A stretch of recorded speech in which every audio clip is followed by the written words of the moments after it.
Smoke. Cole Beckett reined the borrowed mule and stared at his own chimney. What he found down there would change everything he thought he knew about the man he'd become. 3 years in Yuma, he'd been told the place was bones. He'd been told the scrub would have taken back the fences, the cattle scattered or stolen, the roof fallen in. Someone had not let that happen. Someone had kept this place alive while he sat in a prison cell. He didn't know who. He didn't know why. But he was about to find out. His name was Cole Beckett, and this is his story. It begins in the autumn of 1883, in the Galiuro foothills of Arizona Territory, on the first day of his life after 3 years inside Yuma Territorial Prison for a crime he did not commit. Cole had nothing when he rode out of Yuma. A borrowed mule, a shirt that didn't fit, and a paper from the marshal's office declaring he was a free man. The paper didn't give him back the years. It didn't give him back his cattle or his good name. And it said nothing about what he would find when he finally climbed that last rocky ridge and looked down at the draw where his ranch sat in the shade of the Galiuros. What was waiting for him down there would not just fix the ranch or settle the case against the man who'd framed him. It was something he hadn't known he was missing until a woman he'd never spoken to handed it to him without a word. Watch this, one till the end. If it moves you, take a second to like and subscribe. Now let's go back to that October morning and the smoke. The chimney was going. That was the first thing wrong with everything he'd been told. Cole sat on the borrowed mule at the crest of the ridge for a long time, watching that thin gray thread rise into the cold morning air. His hand moved to where his gun should have been. Found nothing. Moved back to the saddle horn. He'd been told the ranch was bones. The marshal's deputy who processed his release had delivered the news kindly in the way men say hard things to other men, fast and quiet, eyes off to the side. Nobody had kept up the lease payments on the water draw, the deputy had explained. The cattle were probably long gone. Cole would have a hard road ahead of him. The deputy hadn't mentioned smoke. Nobody had mentioned smoke. Cole started the mule down the far side of the ridge, staying in the tree line, watching. The fences were whole. That was the second thing wrong with the story he'd been given. He'd put those cedar posts in the ground himself 5 years ago, and fence posts in this country didn't last without attention. Every third winter the ground heaved them, the wire rusted and sagged. He'd spent a week each spring resetting and retightening, and that had been every year of his tenure here, without exception. 3 years of nobody doing that work should have left the south pasture open to the valley below. Instead, the line ran clean and taut as far as he could see it from the trees. He stopped the mule at the edge of the pines and counted his cattle, or tried to. There were more than he'd left. He'd gone in with 11 cows and a bull and 3 spring calves. He counted 17 animals in the south pasture now, including what looked like a young steer he'd never seen before. He counted again. Same number. His mind did not know what to make of any of this, so it did the practical thing and set the counting aside and focused on the water. His well was maybe 200 yards from where he stood at the edge of the yard, near the windmill he'd built the year before the trouble. The windmill was turning. The tank was full enough to overflow, a dark stain spreading into the dirt beneath the overflow pipe. And a woman was drawing water. She had her back to him. She was wearing a dark cotton dress and a blanket across her shoulders against the morning cold, and her black hair was loose and long. She moved with the economy of someone doing a familiar thing, her hands on the rope, pulling up the bucket without wasted motion, the way a person moves when a task has lived in their body long enough to leave the head entirely. Cole did not move. He sat on the mule in the tree line and watched her the way you watch something you don't yet have a word for. She was Apache. He knew the look, the way you know things in a country you've lived in long enough, the line of her jaw, the way she stood. He'd known Yavapai Apache families in the valley before the army began its sweeps, before San Carlos. This woman was young, probably 20 or so by the look of her, and she moved with a stillness that wasn't timidity. It was something else, something more like fluency, like a person who has learned exactly how much motion each thing requires, and long since stopped using any more than that. He thought, if I ride out of these trees, she'll run. He thought, if she runs, I'll never know the answer to any of this. He sat on the mule a while longer, watching her carry the bucket toward the cabin. He watched the way she scanned the tree line as she crossed the yard. The same slow look north to south and back again, the way anyone looks who's been living alone in open country for a stretch of time. She was watching. She had been watching a long time. He had the distinct sense she'd already seen him, and had already decided what to do about it. He rode out of the trees. She did not run. She stopped in the middle of the yard with the water bucket in both hands and watched him come. Her face was still, not frightened, not hostile. It was the face of someone who has already done their thinking and arrived somewhere past the place where surprise happens. Foal stopped the mule 6 or 7 feet from her. He didn't know what he'd planned to say.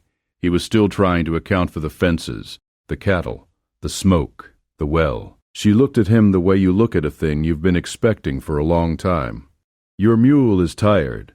Her voice was low and even, each word set down with care. Cole looked at the mule. The mule did look tired. He looked back at the woman. She walked past him toward the cabin and set the bucket inside the door. That was how it started. She didn't explain herself that first day.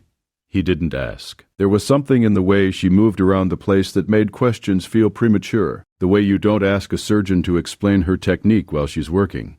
She was competent, deeply, almost unsettlingly competent. The kitchen garden behind the cabin was the most orderly thing Cole had ever seen on his land. 3 rows of dried cornstalks standing in clean lines, a winter squash vine that had been trained along the south fence with deliberate care, devil's claw pods hanging in bundles from the eave, tight-tied with strips of fiber, a clutch of dried herbs he didn't recognize, suspended from a peg he hadn't put there. The cabin itself was clean, cleaner than he'd left it, which hadn't been a high bar. His ledger book was on the shelf where he'd left it, but it was open, and when he crossed the room to look at it, he found he hadn't been the last person to write in it. He didn't read it right then. He stepped back from the shelf and went outside. The barn was orderly too, fresh straw in the stalls, water in the trough, the hay fork racked against the wall instead of leaning wherever he'd last dropped it. And in the far stall a foal he'd never seen, a little bay filly standing close to her mother, both of them calm in the way animals are calm when they're accustomed to the hands that tend them. He stood at the stall door a while looking at the filly. She had been born here, grown up here, never known a different set of hands or a different voice. He was the stranger in this barn, not her. At the end of the aisle, in the last stall, stood an old cow pony named Mosey. Cole had left Mosey behind when the marshal came, because there'd been no choice, and he'd spent 3 years assuming the old horse had been sold or traded, or had simply grown old and died in the years since. But here was Mosey, heavier than Cole remembered, with a look of absolute contentment that Cole found almost offensive under the circumstances. He scratched Mosey between the ears, and Mosey pressed his head into Cole's chest, and they stood that way for a while, which was more genuine comfort than Cole had received from any living thing in 3 years. When Cole came back to the yard at dusk, there was coffee outside the barn door. Not the cabin door. The barn door. She'd known where he'd choose to sleep. He drank the coffee sitting in the doorway, watching the last light go off the Galiuros. And he thought about the coffee, and what it meant that she'd known where he would sleep, and what it meant that she'd made it anyway, without being asked, and without making anything of it. It rained that night. He lay in the straw and listened to it on the roof, and thought about a lot of things. In the morning, the coffee was there again. He found her in the garden at first light, working the soil between the dead cornstalks with a short-handled hoe. He leaned on the garden fence and watched her work. She had a way of working that was more like conversation than labor, adjusting the depth of the blade to the hardness of the ground, moving around each plant with a care that wasn't tenderness exactly, but was something adjacent to it, the way you care for something you understand completely. He leaned on the fence rail and watched her a moment more, then told her he hadn't caught her name.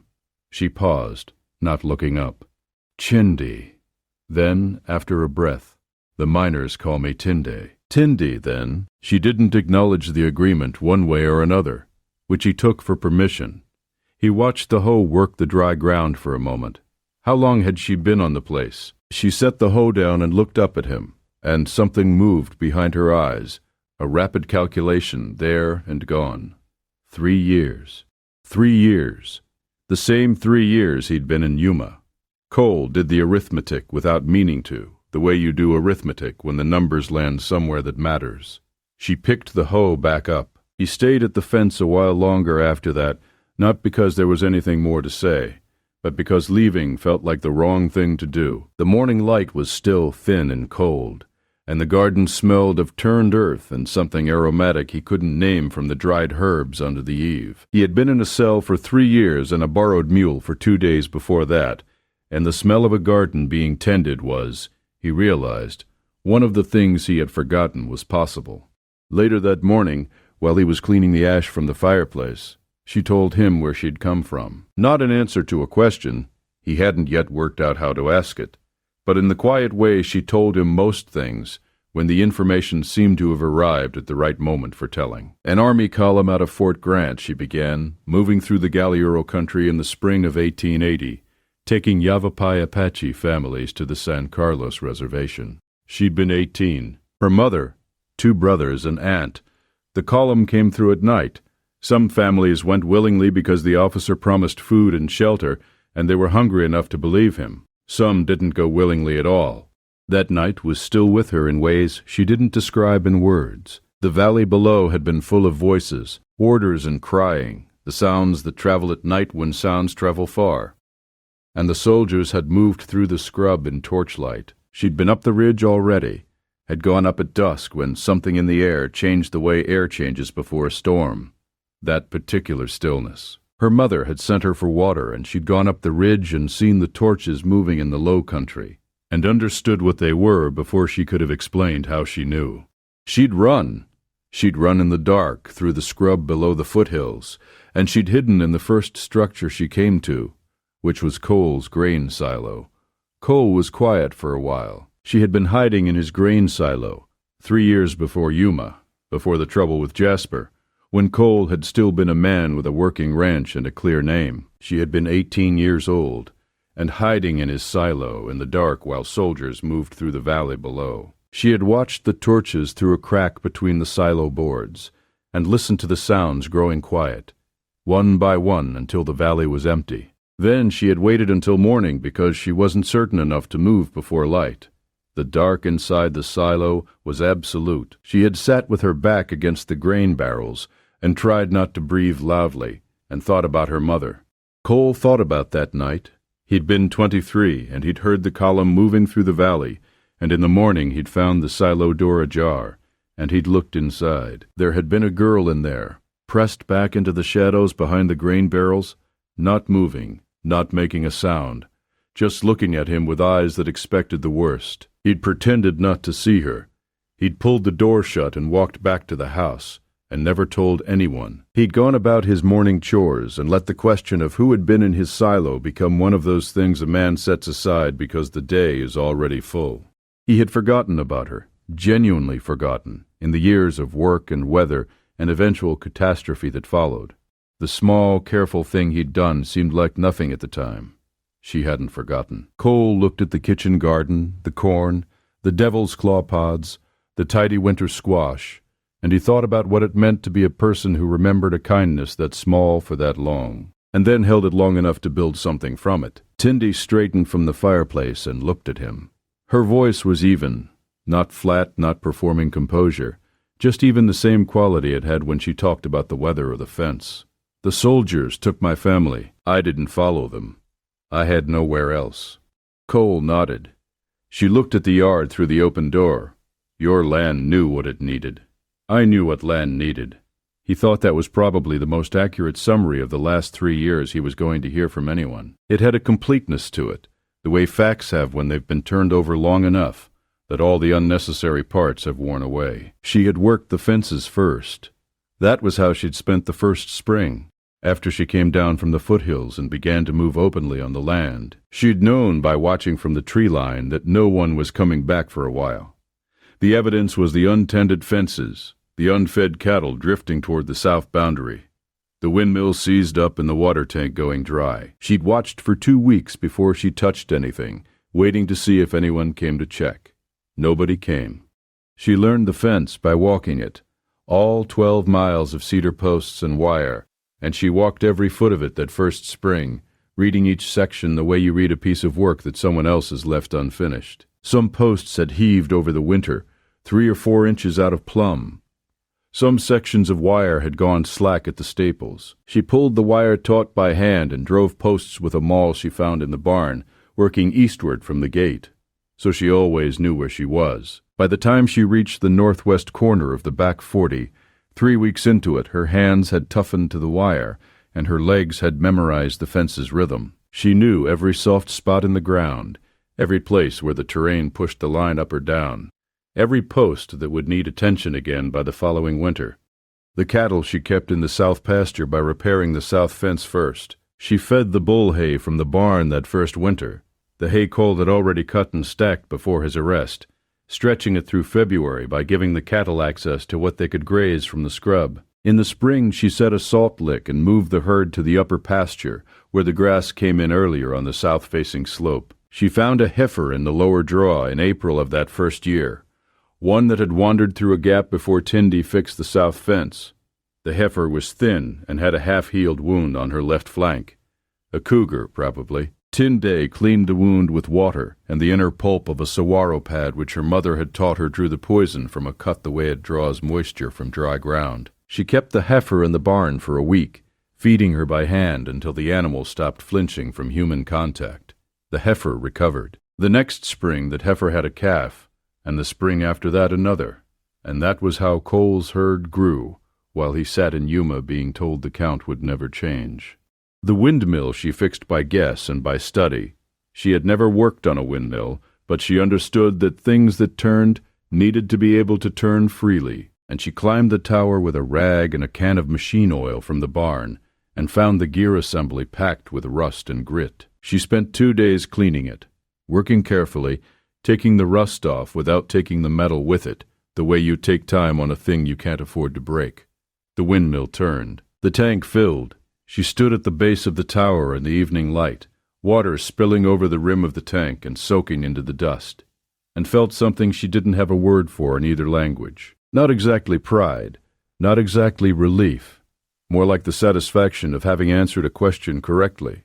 She planted the garden the second spring, after she'd secured the water and the fences, and had time to think past survival. She planted corn and squash in a row of devil's claw along the south fence, for the pods which she used for basketry and cordage, and for the flowers which brought pollinators to the squash. She kept the garden small enough to water by hand from the well, because she didn't want to run the windmill more than necessary, didn't want the motion and the sound to draw attention to a property that was supposed to be abandoned.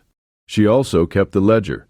That was how she accounted for everything, the cattle numbers, the fence repairs, the well level, the rainfall. She'd found the ledger on the shelf and understood what it was, and she kept it in Cole's own columns, matching his headings, recording the same categories he'd recorded before.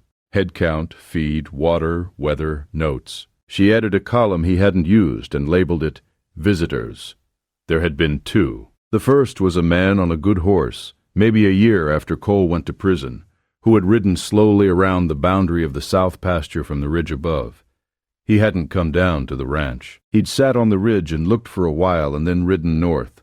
She recorded the date and a description of the horse. Blue roan, well shod, the build of an animal kept for appearance as much as for use. The second time was 14 months later.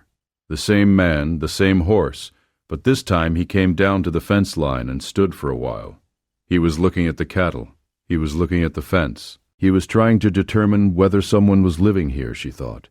She watched him from the barn loft, flat on the boards looking through a gap in the siding. He rode along the fence until he reached the gate, and he tested the gate latch, and then he looked at the ground around the gate for a long moment.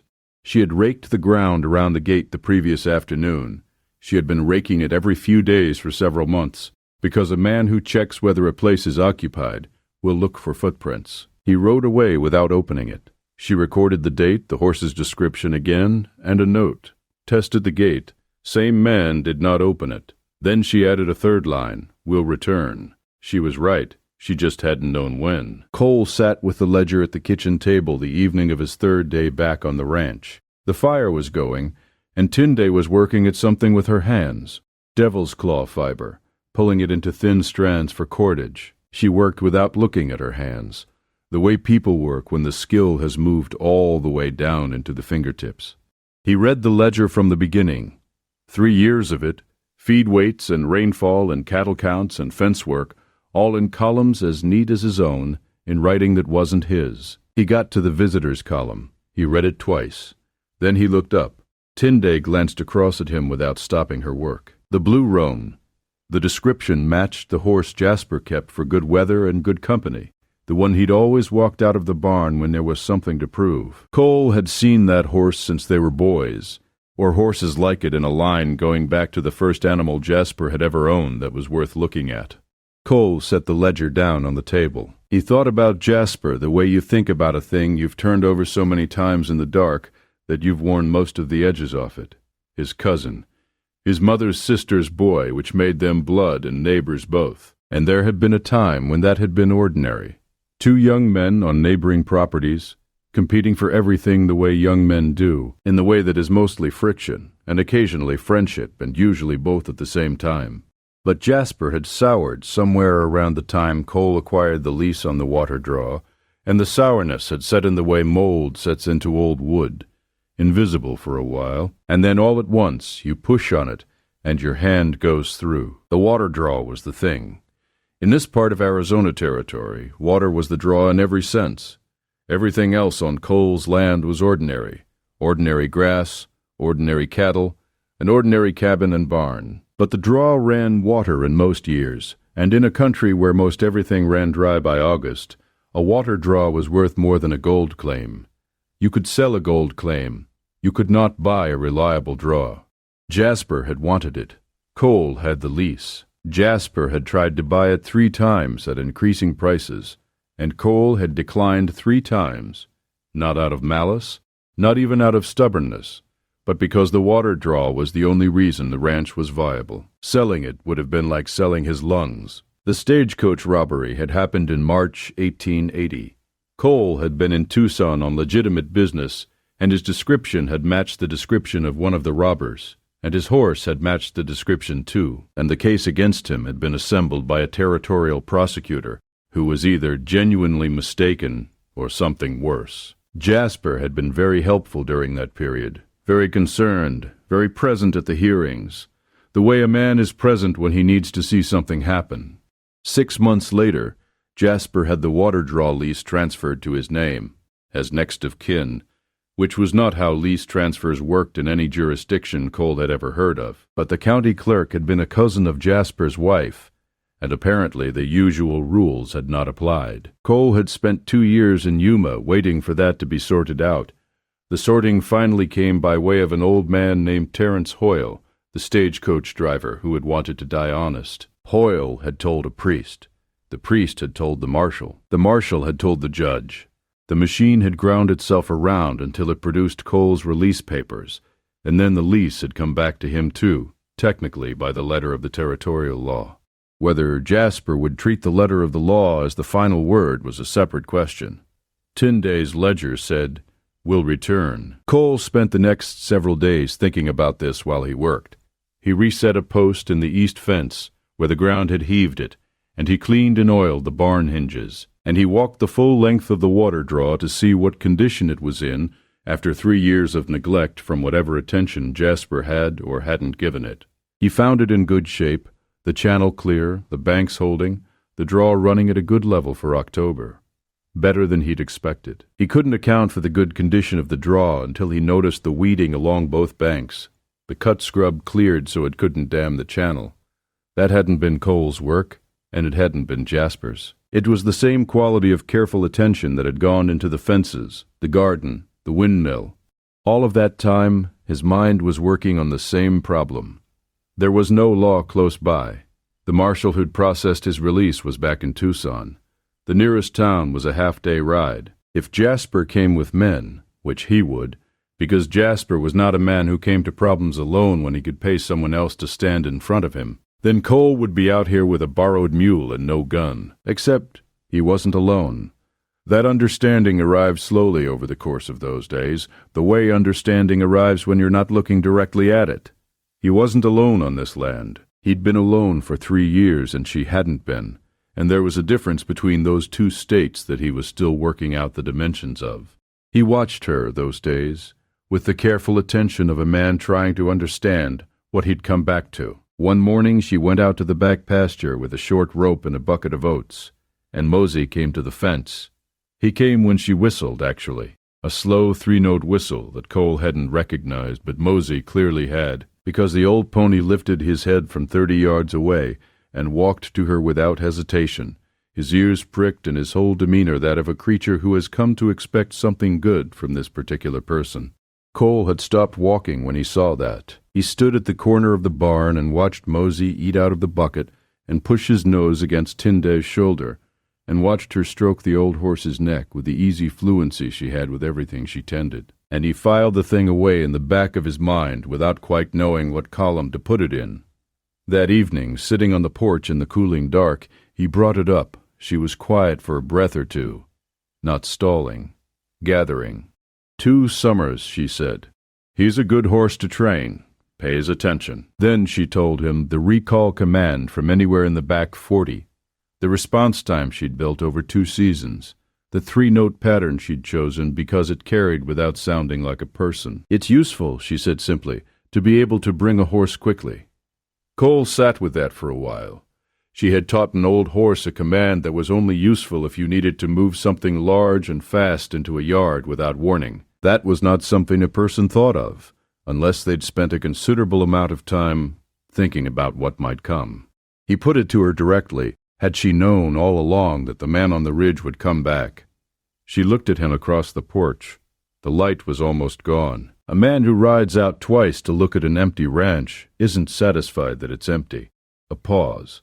I've known since the second visit. Cole thought about the raked ground around the gate, the siding she'd watched from, the note in the ledger written in her careful English, 2 words at the end of an entry.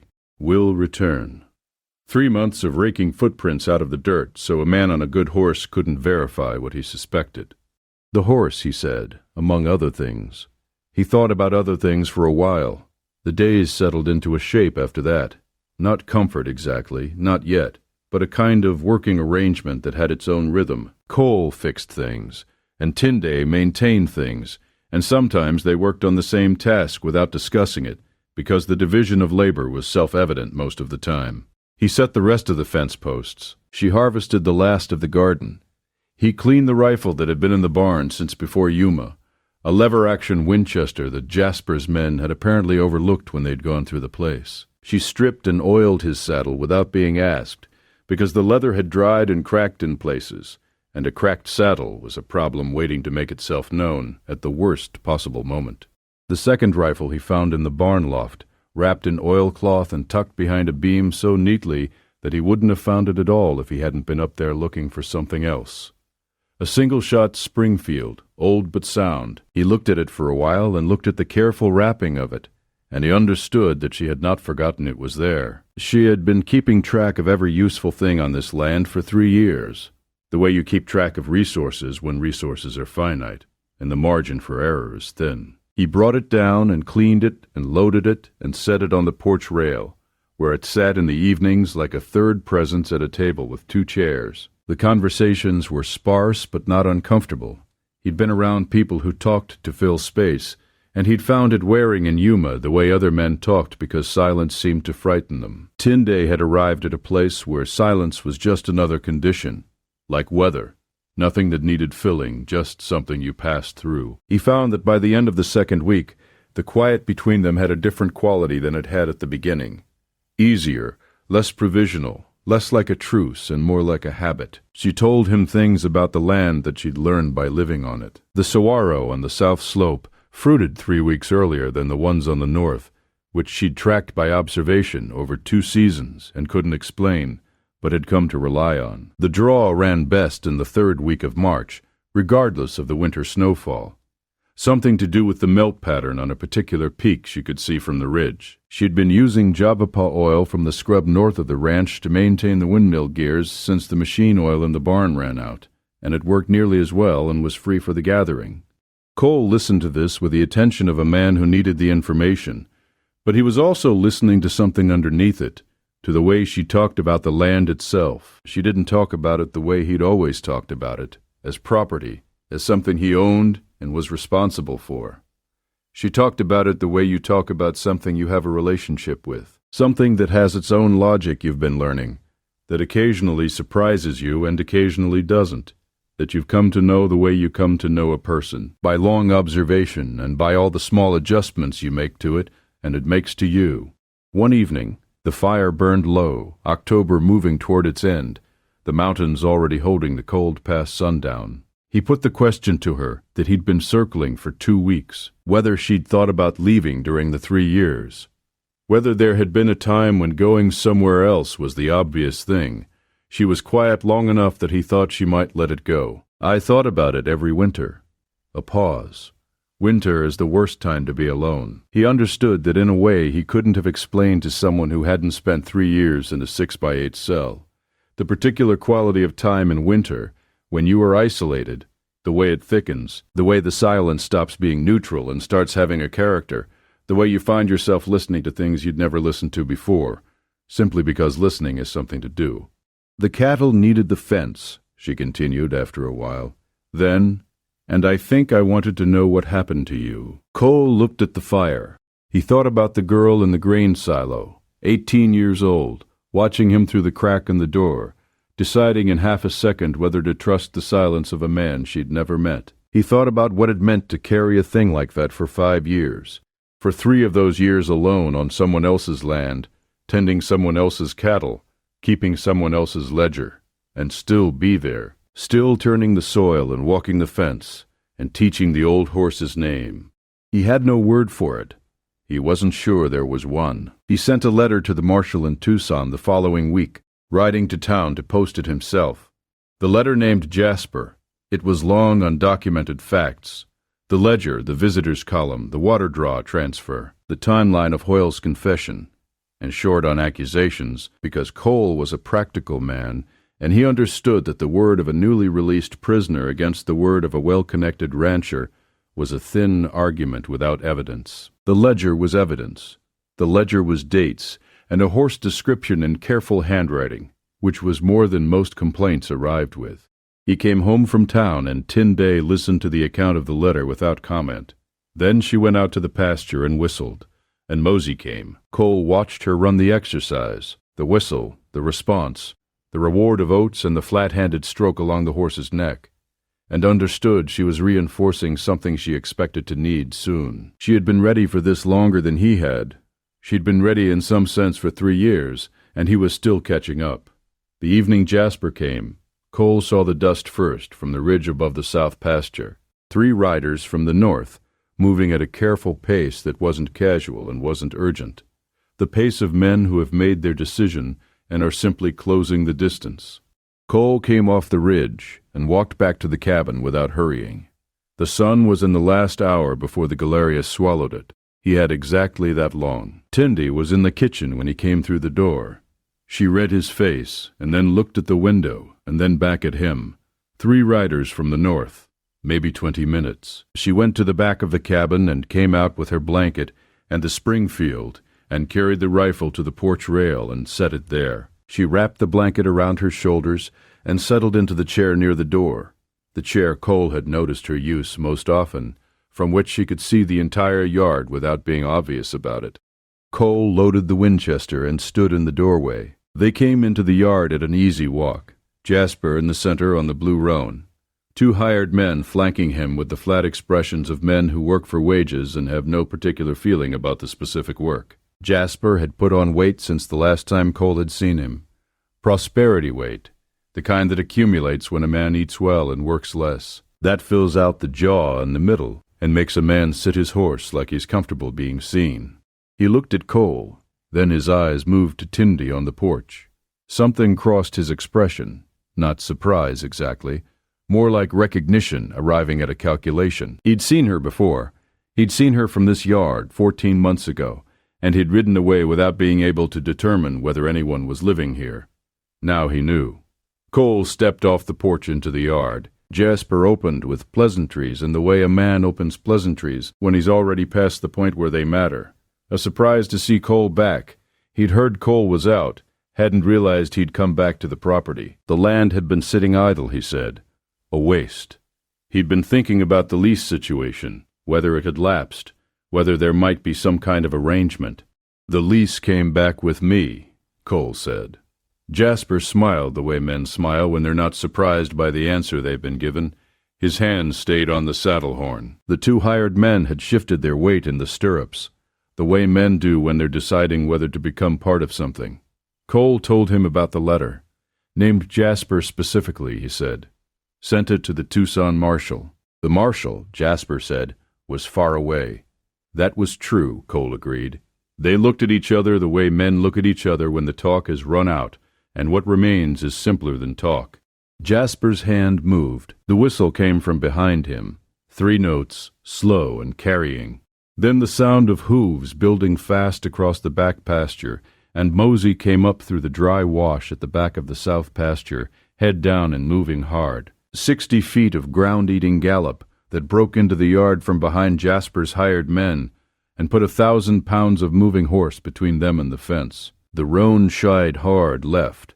One hired man's horse bolted into the other, and for 6 or 7 seconds the yard was purely horses and dust, and the sounds men make when they lose control of something large. Jasper hauled the roan around, and in those seconds Cole walked forward into the yard with the Winchester at his hip.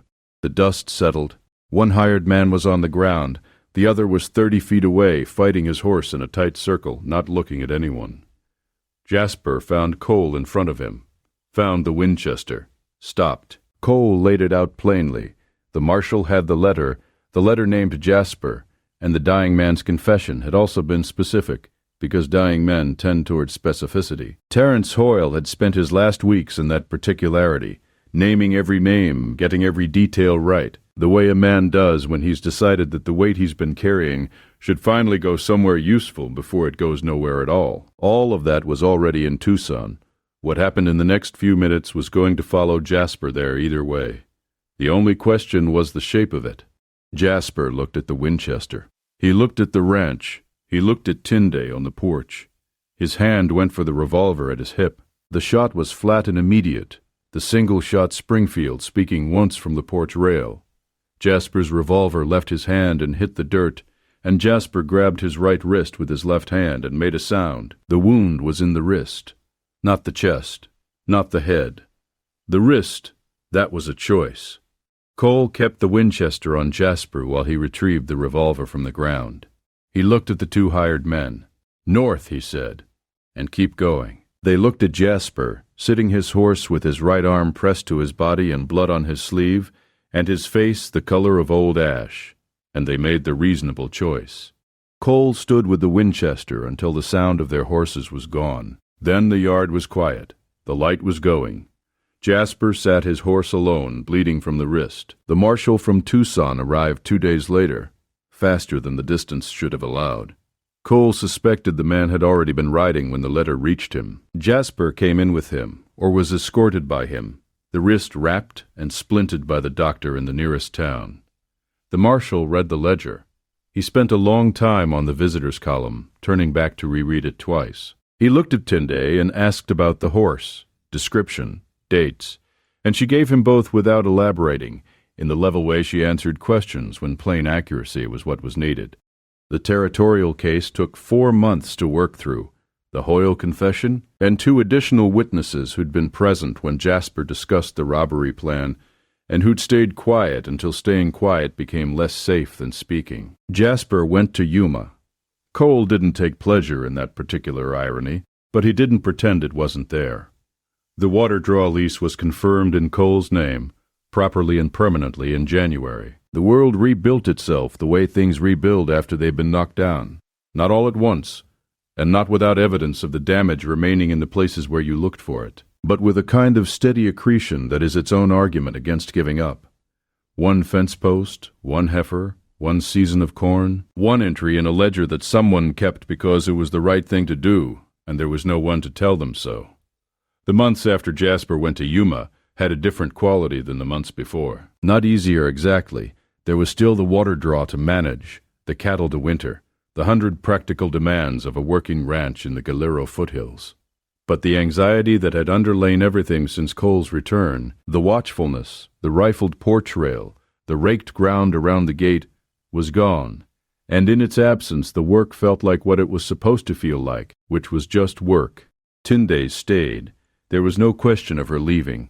She had been on this land for 3 years, and it had its shape in her, the south slope and the draw's best week, and the way the light moved across the Galiuros from season to season. She knew this land the way Cole knew it, except she'd learned it from the inside, alone, during the 3 years it was supposed to be dead. She knew it in a different way than he did, the way you know something you've had to figure out for yourself rather than being handed. In November, he brought up the family. Whether she'd thought about writing to San Carlos, whether there was someone she might reach there. She was quiet a long time. She didn't know if her mother had made it to San Carlos alive. Didn't know if her brothers were still there. The sweep had been years ago, and the world moved while you weren't in it, the way worlds do. He said, "Not knowing is different from them not being there." She looked at him with an expression he couldn't entirely read. It was the look of someone receiving a thing they hadn't expected to be given, not sure yet whether to take it fully in hand. She took it in, though. He could tell. The ranch had begun to feel like a place with a future again, which was not something Cole had let himself think about in Yuma, because letting himself think about the future had seemed like a good way to lose the present. But now the future came anyway, in small increments. A patched saddle, a new gate latch, a heifer who had grown from a wound into a mother twice over. Things that pointed forward, things that were not recoveries but additions. The difference between getting back to where you'd been and finding that where you'd been was only the floor. She wrote the letter in January, in English and in her own language, a careful bilingual document that took several evenings to complete. She addressed it to the San Carlos agency. She gave the ranch as the return address. No answer came by spring. She planted corn anyway, behind the cabin. A longer row this time, enough for 2 winters. Cole watched her plant it from the cabin doorway, watched her move down the row with the planting stick, dropping seeds at even intervals with the practiced motion of someone who understands that some things require you to put them in the ground long before you'll know if they come back. He went out and stood beside her at the end of the row. She looked up. He looked at the corn and the Galiuros beyond it, and the sky going pink above the peaks. The gatepost, he said. It needed a new name on it. He'd been meaning to do it since he got back. Put his name on his land the way a man should. Make it visible and permanent in the way things need to be permanent when they've nearly been taken from you. She waited. He said he'd been thinking it might need 2 names. She was quiet for a moment, not considering. The consideration had already happened, somewhere back along the months, in the slow accumulation of meals shared, and silences sat through and worked on side by side on the same piece of ground. She was only receiving the conclusion of it now. The way you receive something you've been expecting long enough that when it arrives, you're almost surprised by how ordinary it feels. That sounded right, she said. He asked if that was a yes. She handed him the planting stick and picked up the seed bag and moved to the next row. He already knew the answer. He did. He supposed he'd been knowing it for a while. The way you come to know things that arrive slowly, piece by piece, in the form of coffee outside a barn door, and a whistled horse and a ledger kept in someone else's hand, in the form of a woman who had looked at an empty, troubled piece of ground and decided it was worth keeping alive until the man who owned it came home. He got the chisel. He carved his name first and then hers under it on the new cedar gatepost he'd set in the week after his return. Cole Beckett and Tch'inde Beckett. The second name taking longer because he asked her twice how to spell it and wrote it out on a scrap of paper before he trusted himself with the chisel. He carved it carefully, each letter cut clean and deep, the kind of mark that outlasts the person who makes it. She came to look at it when the work was done, standing beside him in the late afternoon light with the Galiuros going gray behind her. She studied the carving for a moment. Then she said she never left. Not because she had nowhere to go, she might have found somewhere. Not only because the land needed her, though it had. She never left because this was her home, had been her home since the night she pressed herself into the shadow behind the grain barrels. And a man she'd never met had looked into the dark, seen her, and chosen to be quiet. A person doesn't leave that kind of home. or at any rate, she hadn't. He'd asked her months ago why she stayed, and she'd given him the practical answers: the cattle, the fence, the draw, the windmill, and all of those had been true. This was the rest of it. Cole looked at the two names on the post, his and hers, cut into the same wood. The corn was already 3 inches out of the ground in the garden behind them. The Galiuros were going dark against the evening sky. Mosey stood at the fence, watching them with the calm attention of an old horse who has been around long enough to understand what is happening without being told. Cole put his hand out, and after a moment Tinde put hers in it. They stood that way while the dark came in off the mountains, 2 people with their names on the same gate, on the same land, which had waited for them both.